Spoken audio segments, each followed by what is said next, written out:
Welcome, everyone. Welcome to an SRBT Career Development Series. This is part two. This webinar was developed by the Society of Reproductive Biologists, Technologists as an educational resource and service to its members and other reproductive professionals. While this webinar reflects the views of the panelists, it is not intended to be the only approved standard of practice or to dictate an exclusive course of treatment. Members should always use their best judgment in determining a course of action and be guided by the needs of the individual patient, available resources, and institutional or clinical practice limitations. All attendees will be muted except the presenters. I will now turn the presentation over to Brad Millett, President of the SRBT. Hey, good afternoon and good evening. Welcome to part two of the SRBT Career Development Webinar Series with guided mentorship. This part is entitled Know the Why, and will address the broad idea of the importance that embryologists not just be benchtop technicians, but rather know why they perform the various laboratory tasks and procedures they do, and the science and history behind them. We have two wonderful speakers today, the first being Dr. Dawn Kelk. Dawn is currently the Scientific and Laboratory Director at Extend Fertility. She also serves as Offsite Laboratory Director for Stanford Reproductive Medicine and Northeastern Reproductive Medicine. Previously, she directed IVF laboratories at Yale, RMA Connecticut, and the University of Colorado. Dawn obtained her bachelor's in molecular biology and genetics, followed by master's and Ph.D. in biomedical sciences at the University of Guelph, Canada. She is board certified as a high complexity laboratory director and is active member of ASRM, SRBT, and the AAB. Dawn currently serves as the SRBT Education Committee Chair. Our second speaker today will be Dr. Mitchel Schiewe. Mitch has been developing and applying assisted reproductive technologies since 1981. He received his bachelor's, master's, and PhD, emphasizing his career interests in reproductive physiology, and was rewarded with an NSF and NIH associateship focusing on blastocyst reconstruction and interspecies placental donation before entering the realm of human IVF in 1992. As a research scientist, he focused on early on ICSI, laser-assisted hatching, testicular cryopreservation, and understanding blastocyst development. He has written over 75 papers and book chapters and presented over 150 abstracts at scientific conferences. Finally, he has dedicated his career to professional service, highlighted by his role as founding chairman of the SRBT Formation Committee, supported by past officers and members of the RLTPG and RBPG in 2009 and 2010. And with that, we'll let Dawn take it from here. Dawn. All right. We're going to try and make this a quick and hopefully fun talk and leave lots of time for the breakout sessions. So I'm going to talk a little bit about what the future of the IVF lab probably looks like. I mean, we're changing, things are moving quickly to automation and robotics. And probably in the future, IVF labs are going to look a little bit more like something like this, where we've got a couple of embryologists shepherding machines around. But the reality is that in the meantime, we've got a whole lot of babies to make. And today's reality still looks a lot like this in most labs. So our typical workflow involves moving a lot of material through a lot of different steps, searching through follicular fluid to do an egg retrieval, rinsing and trimming those cumulus oocyte complexes, trimming them, denuding, doing ICSI, doing FERT either with ICSI or and then culturing, trophectoderm biopsy, vitrification, and sometimes I think, you know, when I've gone through some of the risk assessments, if there's been an adverse event in one of my labs, I've been through some big hospital situations where we really broke down what the risk assessment was. And some of these risk people are like, well, how could that possibly happen? How could you possibly lose an embryo? And sometimes I sit back and think, do you have any idea how many thousands of embryos and eggs we handle in a day? And not just how many of them we do, but we handle them like 10 times over. So it's tens of thousands of manipulations that we're all doing. And if you do this long enough, there's going to be an adverse event. So sometimes I have to take a step back and reflect, how is it possible not to lose? And it's pretty amazing how great we really are as embryologists.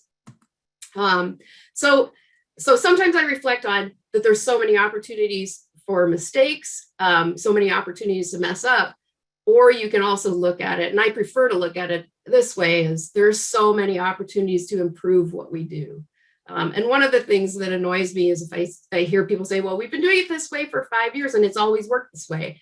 And in my lab, I've always taken the perspective that if you haven't changed something in the last 6 months, then you've missed an opportunity to improve.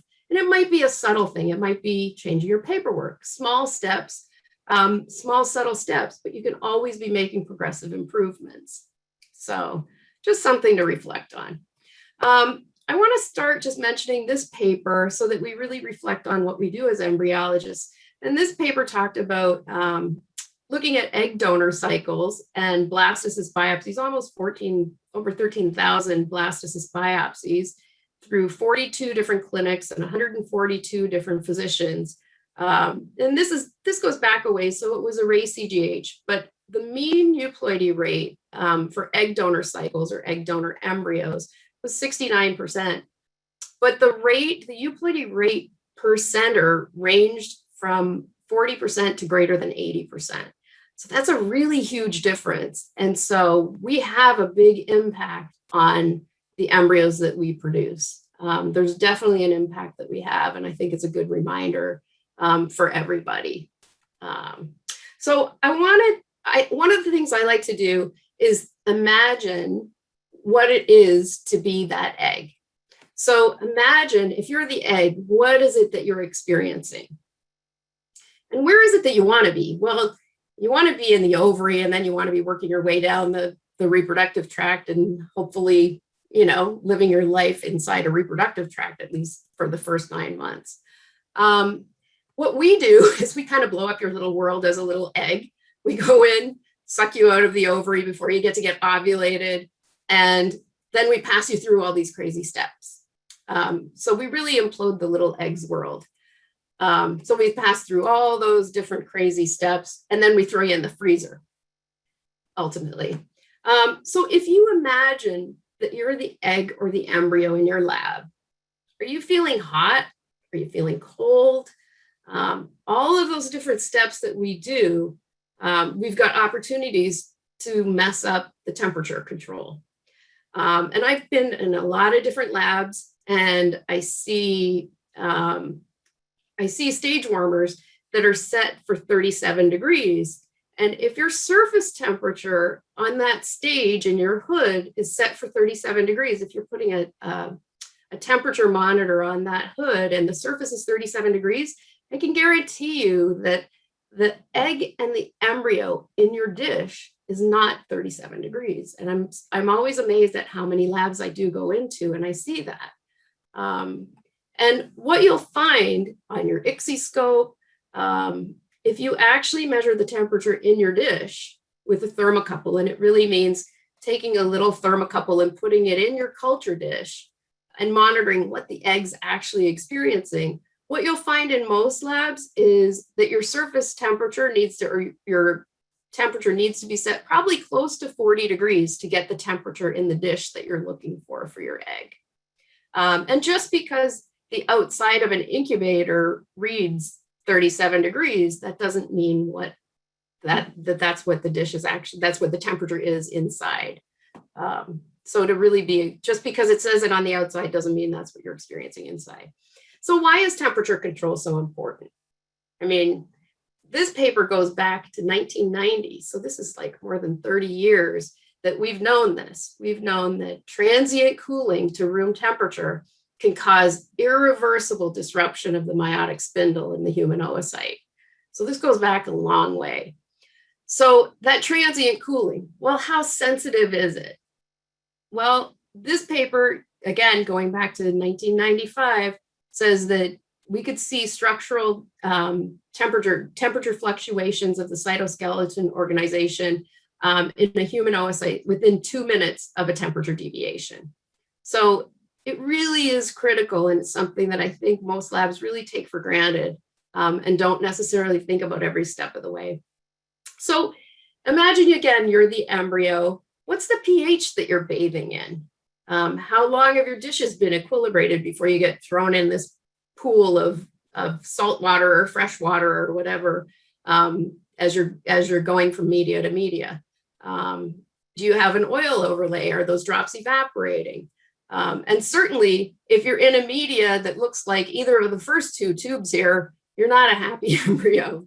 And I think if you don't know what those tubes mean for pH differences, then ask your lab director, look it up so that you know what pH you should be, or what color you should be looking for your culture media. There are different strategies within different labs. If you're working in an environment like an isolette, you can control the CO2 environment. So you can culture all of your embryos in a bicarbonate environment as opposed to being in heapies in an open system that's in air. So these are all considerations. I'm definitely a big proponent of using isolettes and controlling. It gives you really excellent temperature control, lets you control the CO2 and the pH of your media, contains your air quality. It's easier for training new people because they can take their time, and you're basically working. I always think of it as working inside the uterus when you're working inside an isolette. So I'm never as stressed about rushing new people when they're training, because I figure they're working inside the uterus, essentially a uterus. And it allows us to eliminate heapies from our culture systems. So imagine that you're the egg or the embryo. What's the osmolarity that you're in? Are you in a hypotonic solution where you're like swelling up? Are you in an isotonic solution where you're just like happily swimming around? Or are you in a hypertonic solution where you're shrinking? So again, are you a happy egg or are you an unhappy egg? And I just want to throw out a couple of real life scenarios that I've come across. One of the things that happened in the early days when we were doing PGT, the genetic testing lab said, it's really important for you to wash the biopsies through 4 different drops. And they wanted us to pick up the biopsy, rinse it through 1 drop, through another drop, through another drop, through another drop. And I think that was the geneticist telling the embryologist what to do without really communicating well with the embryologist. That's a lot of opportunity to lose the biopsy, to mishandle the biopsy. Plus, so this particular lab I went into spotted down 14 8 microliter drops to rinse their biopsies through. And that was to rinse 3 different biopsies through each row. But what they did with that dish, as they were talking and explaining what they were doing to a nurse, they took 10 minutes with that dish out, 10 minutes in a warm, relatively dry environment with those drops evaporating. So you can imagine what's happening to the osmolarity of those drops. So again, think about what you're actually doing with every step of what you're doing, because those drops were not covered with oil. Those were just open drops as they were rinsing biopsies through. Think about minimizing the exposure of your embryos versus the clinical data that you're getting. And obviously, most labs want to do a FERT check. If you're doing time lapse, then you get all of the luxury of doing these steps without having to expose the embryo. But most labs still want to do a FERT check. The majority of labs still aren't using time lapse, although it's certainly becoming more popular. Some labs like to see early cleavage, so they're pulling the embryos out of the incubator at around 24 hours after FERT. Do you really need that step? Do you do a day 2 check and a day 3 check and a day 4 check and a day 5, 6, 7 check? That's a lot of exposure with pulling the embryos out. In our lab, we do a fertilization check. We don't bother with an early cleavage check. We like doing a day 2 check because we like the synchrony and looking at the embryos on day 2. And what we did was we put our assisted hatching on day 2. And then we don't look at them on day 3 or day 4. And then we look at them for biopsy on day 5, 6, and 7. All right. Again, so we perform our assisted hatching on day 2 rather than day 3, just because it gives us a lot more space to get in there and navigate. Plus, we like looking at the embryos on day 2 because we also know that embryos that are 4-cell on day 2 are more likely to be euploid. And that's data that we've done from our own research, even back in the RMA, when I was at RMA Connecticut. One of the things that you should look at with your data and compare with other labs so that you know where your bar is. I like comparing with NYU's, one of my favorite programs to chat with, to say, hey, what's your blast utilization rate? Because I think they have, it's good to find a lab that gets good results and then try and match those results and compare and see if you can beat them. So if you're, one of the measurements that you can do is look at the number of blastocysts that you utilize, the number that are either transferred or frozen from your tupiens. And ideally, you should be across all ages, you should be greater than 50%, even greater than 60% if you're in a really top-notch lab. So just a measurement for you to try and score by. Another scenario that I came across along the way that I know happened to multiple labs in the earlier days of PGT were scenarios similar to this one, where PGT for aneuploidy diagnosis for advanced maternal age was performed. The MD ordered that embryo number 3 be transferred for a frozen embryo transfer, and the patient has a miscarriage at 11 weeks. And they do follow-up genetic diagnosis of the products of conception. And those products of conception indicate aneuploidy. So what happened? So was the genetic testing lab, did they have a misdiagnosis? Was the embryo mosaic? Did the IVF lab mix the patient samples at the time of cryopreservation? Did the IVF lab thaw the wrong embryo? There are a lot of different possibilities that you can work your way through. In this particular case, I know of labs that had, fortunately it wasn't my lab, but they had thought embryo number 3 was transferred, but it was embryo number 3 from the wrong cycle. And I went back through some of our data. This is actually a case from Yale where, again, a real life scenario, and we didn't mix this up, and I'll explain why it didn't get mixed up.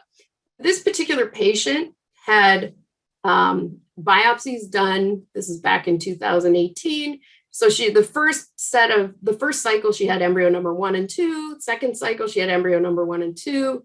Third cycle, she had 1, 2, and 6 biopsied. So we're up to, then we had 1 and 4. So we're up to 4 number 1s. Here's 5 number 1s. So out of all the cycles that she had 5 number 1s. So by just saying transfer embryo number 1, that's a big recipe for a mix-up. So I always kick back to our clinical team. You need to have a biopsy date or a unique identifying number. And it's really important. How you do that in your specific lab can be up to you. But certainly with the various cryo labels and Brady labels, you can put a lot of information on those labels. So you can put, the patient's name, husband's name, medical record number, embryo number, patient's date of birth. This is a unique cycle number, what stage it was that was frozen. This is the unique cryo number for that particular straw that relates to that particular embryo, and then the freeze date. So really crucial steps to make sure that the right embryo and that you're communicating properly with the clinical team. I'll give you one other quick example of a QM scenario, and that is, this was actually a lab that I was off-siting, and we had liquid nitrogen alarms, and the service tech had been in to add and repair probes. And the embryologist had gone through and pulled all the probes to test. And they said, yeah, everything works. All the local alarms sounded. And I said, okay, let's prove it to me. I want you to like pull the probes and I want it to call through to me. And when we went through all the probes, we got to like tank F, and tank F never called me. And what happened was the service tech, they had an old redundant probe. So when they pulled the probe, it gave a local alarm, but that particular one didn't go around the corner and relay to the telephone alarm system. So when they pulled the local alarm, it alarmed, but it never would have called anybody at night. So it's really important to follow those steps all the way through to the alarm system calling you, not just giving that local alarm. So again, quick summary, crucial components. It's really important to have clear communication between the clinical team and the IVF lab team, clear communication between the lab and the genetics lab, very neat and clear records. Again, really important. It's important to leave those breadcrumbs because the work that we do can be in our tanks for 10 plus years.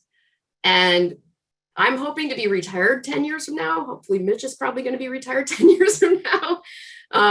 And it's really important for us to leave those clear signs of what's in our tanks. I recently, last summer, was discarding embryos that were from 1987. So we had embryos that were frozen in glass ampules. So they can be around for a long time. So clear records are important. Systematic accessioning and unique identifiers are important, and multiple identifiers, not just a name, not just the date of birth. So it's important to evaluate your workflow back to receiving the eggs and the sperm. And it's really important to own the near misses and see those near misses and revise your SOPs to catch or avoid potential future errors. So really be introspective about it. Don't be traumatized by it, but be constructive about it and put new protocols in place to alleviate that. So we have to have clear documented orders about which embryos to transfer. And last minute changes to plans, try and avoid those whenever possible. And I know it's impossible, but, and we're victim to it all the time as embryologists, but push back on those whenever you can so that you have clear orders and you're not rushed to do things at the last minute. Have a documented SOP on how last minute changes of plans are communicated. So finally, double and triple identification of samples. Again, unique accessioning numbers for each procedure, every step, for a retrieval accessioning number, a cryo number, a transfer number, so that you have those all accessioned. Include the cryo date and the embryo number. Have 2 embryologists or a witnessing system. And when you implement a witnessing system, you need to be very thoughtful about all the steps that you put into that witnessing system, because it's very easy to miss a step, and feel secure with a witnessing system that may not catch every step of your protocols. Document with an initial or sign off or an electronic witness. And that's a CAP thing. Chain of custody is a big thing for CAP inspections. Verbally say the names as you move from dish to dish. That's a really good safety thing to do, because if you're moving from dish to dish and you're reading the names off and you say Jane Doe and you move to Jane Doe number 1, Jane Doe number 1, if you're in a different dish, you're going to catch it. So I'm a big proponent of saying things verbally out loud. Use video on all the microscopes in the lab, so everybody's, so there's a lot of transparency. And have the PGT report and the straws ID'd by the MD and the patient before transfer. So every time we do an embryo transfer, we review the actual label from the straw. with the patient. We show the patient the PGT report and we confirm that, yes, we're going to transfer embryo number 3. This is the report that shows that embryo number 3 is normal. And then we'll show you the dish with your name on it and confirm it's you again. So finally, to help us all improve between labs, we need cross comparisons between labs and transparency and open dialogue about our data and our performance. So find some friends. Hopefully these networking sessions will bring this around so you can sort of feel out the people in the sessions. And if you don't feel comfortable doing it in the breakout session, feel free to contact us. Most of us in the group are pretty open. Sometimes we're busy, so we might not get back that day, but most of us are open to having dialogue. So if you call up, I mean, I used to have an infertility counselor that would call me and say, so this is what the patient's telling me. Does this make sense to you? And we would talk through. So find some friends with some experience and you know, latch onto the mentorship that is out there for you. So solid quality control for laboratory factors, temperature control of all the stages and your culture conditions, looking at blastulation rates. And one of the things that the egg banks do very well is they're tracking and they're sharing performance, and the genetic testing labs are tracking and sharing performance. Our performance is sort of out there in SART data, but SART data is so complicated, it's not really easy to compare. So, you know, be transparent, ask people what their data is and see if you can get some good comparisons for yourself. So finally, I think it's, again, important for those cross comparisons between labs, transparency, solid quality control for laboratory factors. Yeah, so, and then I'm going to leave you. We didn't even touch what a sperm might be going through in your lab. So I'll leave you to ponder that one sometime and think about what you're actually doing to your sperm and the temperature and the exposure that you're giving to your sperm. And with that, I am going to pass this on to Mitch so that he can jump in. And thanks so much. There we go. Thank you, Dawn. Thank you, Brad, for that introduction. Appreciate it. And thank all of you for participating in this second session. I am at the back of my talk, so let me move forward. I'm going to take a bit of an angle. I appreciate Dawn's in-depth and thorough assessment of all that we go through. And she really has done a nice job of talking about the complexities of our job and how much stress and our embryologists go through on a daily basis, and the importance of paperwork and documentation, and the risks that we take on a daily basis. What I would like to do is just kind of take a little bit different, more casual approach and angle of talking about us as scientists, and remembering that we are scientists. We're not just robots, that we're not just embryologists looking at an SOP. The importance of remembering we're scientists. And this is taken from a previous talk I gave in 2019 at ASRM and postgrad course and interactive session. Kind of a fun talk looking at the art behind art as a scientist. And it really does importance, emphasizes two very important things. As individuals, it's important for an embryologist to really have a passion for what they do, and really have a motivation to be in this field.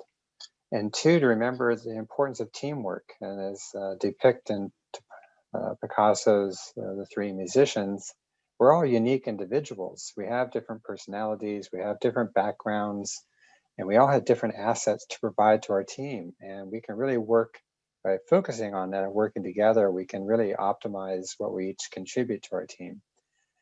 And then I will talk about these other artists as we go. So the two things I want to talk about today is one is the concept of scientific principle, and then also scientific method. And as scientists, we need to remember that we're depending on our knowledge base and having using the general accepted fundamental truths of what we know, and then providing a qualitative guiding use of our ideas and knowledge.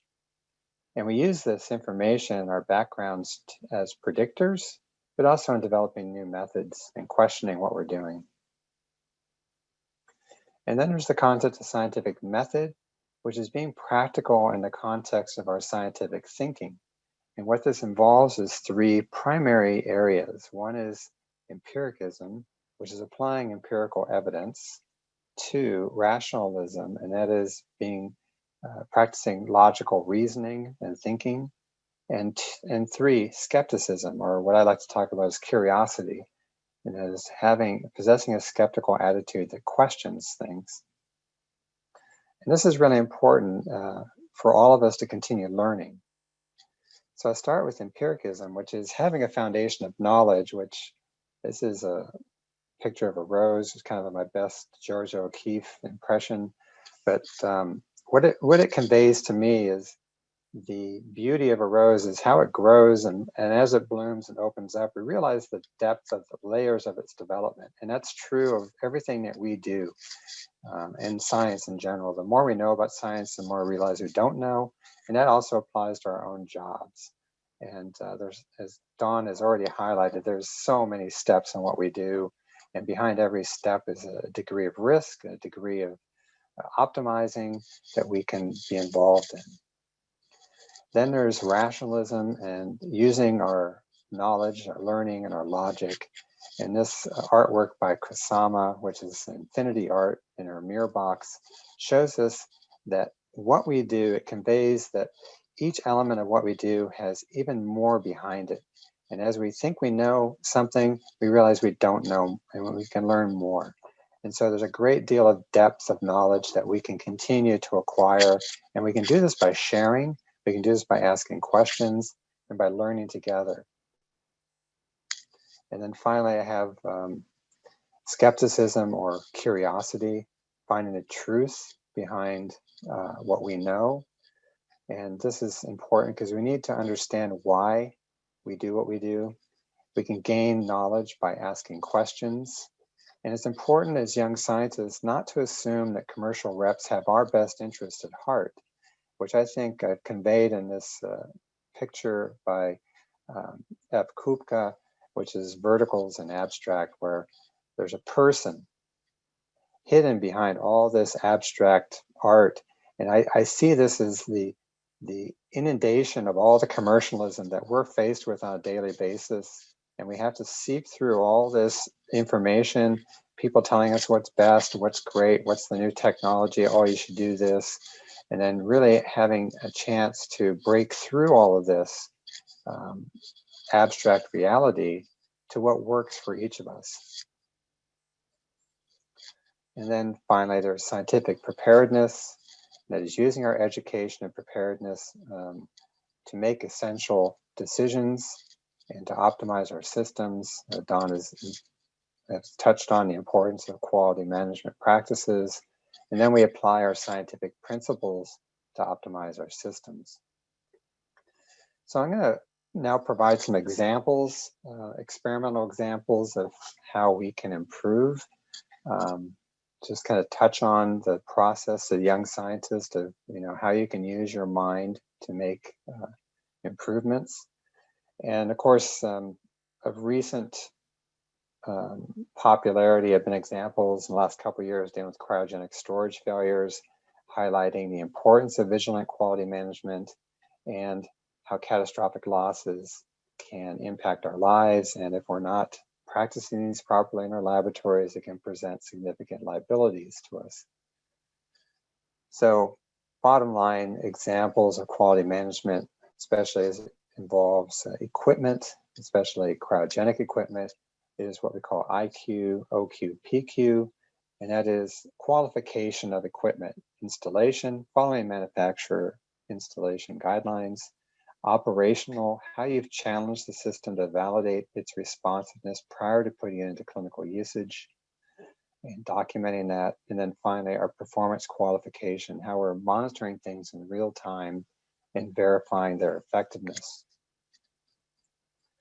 This is a graph you've probably seen in my talks in recent years, but it really does highlight the work that Don started back in 2018 and that they published in Pomeroy's paper in 2019 and confirmed in our own studies presented at ASRM in 2019, where we can cause tanks to fail. In this case, we drilled holes in their outer vapor ports to depressurize them, or we drilled holes down through their base between the inner tank and the outer tank to cause liquid nitrogen to leak into the outer tank. And in both cases, they really responded very similar manners. By 15 to 17 hours, roughly, you had time to deal with the potential crisis before you reached a really critical area where temperature was going to rise so quickly. You had very little time, 4 to 6 hours to potentially save those samples before they've reached critical temperatures. But at each point, we had areas where alarms would have given us early warning. Here with temperature, we had about 6 hours where we got a warning at negative 194. If we had alarm systems that dealt with weight, say a 20% loss, we would have had alarm by 4 hours. But very interestingly, if we had alarm systems set up for room temperature at the neck that gave us a warning at, say, 10 degree or 5 degree drop, we would have had an early warning at 15 minutes. So also, dry shipper tanks are the most common source of failure. And so it's always good to run tanks through a check and balance during that operational performance, whether you, I know Kim likes to turn his tanks upside down, lay them on their sides, really challenge them. In this case, we drilled a hole in it just to show the extreme that, these tanks do fail in transport. If they do fail, they can fail within about 6 hours. So you don't have that same luxury you do with the big tanks. They're going to fail during shipment. So you want to know that in advance. In general, we're all faced with the problematic events that our products are marketed to us, whether they're disposable supplies or equipment.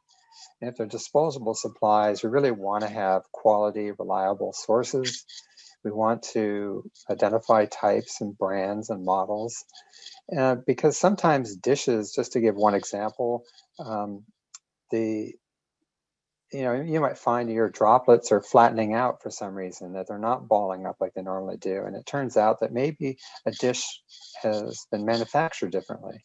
And you want to be able to identify that and question it. There are product recalls that we need to be concerned with, whether it's welds on tanks. And then when it comes to new technology, whether it's new robotic technology for tanks or whether it's automated vitrification systems, we really need to question their potential reliability and adaptability to how it works in our lab. As embryologists, we should not settle for what's being said. We need to question, we need to discuss, and we need to prove. So we need to use logic to persevere our best decisions. So a few closing points. Not all that's gold glistens, in regards to what lies ahead. And I emphasize lies because you have to remember that scientific advisors are paid advisors oftentimes to companies, and companies are trying to market their products. So you really need to question things. There is no such thing as a quick fix in technology. You need to make sure that you're thinking outside the box when it comes to what's being presented to you. Don't lose sight of the foundation of which you've built your knowledge. Don't change. Don't just change. Validate processes. Use sound science to make good judgments. Remember that scientific advisors, as I said, are not always your best advisors. And don't necessarily fix what isn't broken. Although I do like what Dawn talked about is making changes, always improving. I can't say I've adopted that thought process all the time, but with that religious 6-month change, but sounds like a good plan. In terms of scientific validation, take your empirical evidence and outcomes and ask questions. Create experimental plans and hypotheses when you're trying to improve things. Create an experimental design and use controls, both positive and negative if you can. And if possible, have factorial arrangements of treatments to make your comparisons and use sound statistics. So I'm just going to give you a couple examples. One is I questioned years ago our use of glycerol and ethylene glycol from a somewhat non-commercial source, but it's a higher molarity solution, roughly 8 molar solution compared to the common ethylene glycol DMSO solutions that are roughly 5 molar. So there's potentially a toxicity difference here. And we were wondering in terms of both revitrification ability of a solution because it's more metastable, but also in terms of its toxicity. So we ran a factorial treatment where we revitrified specimens 1 time, 3 times, or 5 times. And we did this either with normal dilution, so they're being diluted and revitrified, diluted and revitrified. So it's just like a 1-minute exposure to solutions. Or in our closed system, we had the ability to continually just warm them and then revitrify. So we could have kept them in those solutions up to 5 or 6 minutes. And what we found is that we were able in our solutions to maintain survival and development even after 5 revitrifications. And this was important for us to prove, mainly because we were rebiopsying embryos, and we had some times where we're thawing 2 embryos at a time, but only wanted to transfer 1. So we have had occasions where we have certainly had multiple bursts now, revitrifying 2 or 3 times. And so this helped us understand that that was a possibility. Now, of course, it wasn't fair and a negative treatment to not elute an open system as shown below, because the warming process was not advantageous to them. However, when we looked at solution toxicities in general, we were able to confirm that, in fact, our more high molar solutions in the purple line did have a more significant toxic effect over time. So it started to be seen around 10 minutes. It wasn't significant on survival initially, but it was significant on developmental competence at 15-minute exposure. But in all cases, it's important to note that 1 to 5 minutes of exposure did not have a detrimental effect on survival or development of these embryos. Another important area that a lot of us don't like to deal with is testicular biopsies.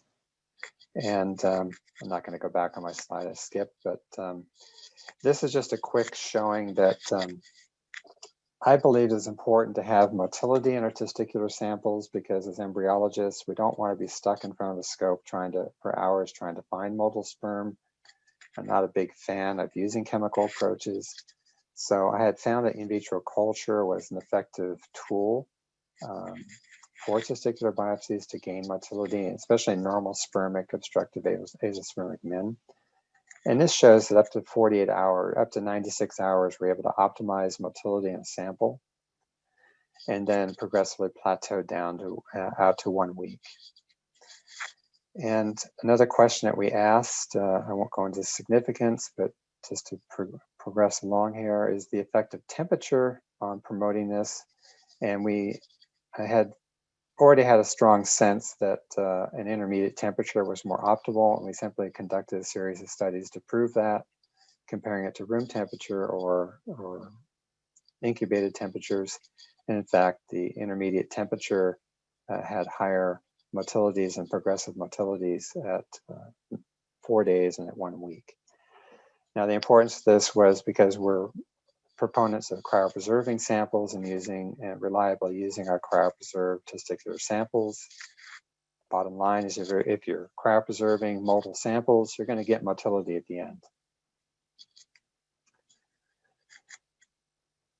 So I just want to touch on the conclusion here that it's really important to realize that we don't have to be overwhelmed with everything that's presented to us, that it's important for us to question what we do, to continue to work as a team, and to gain as young scientists, to remember you need to to develop a foundation of knowledge and build on it, because there's always going to be more to learn. So with that, I will end. And I thank you. And I know we're going to break out our questioning into breakout sessions, which I'm going to let Brad coordinate. Thank you.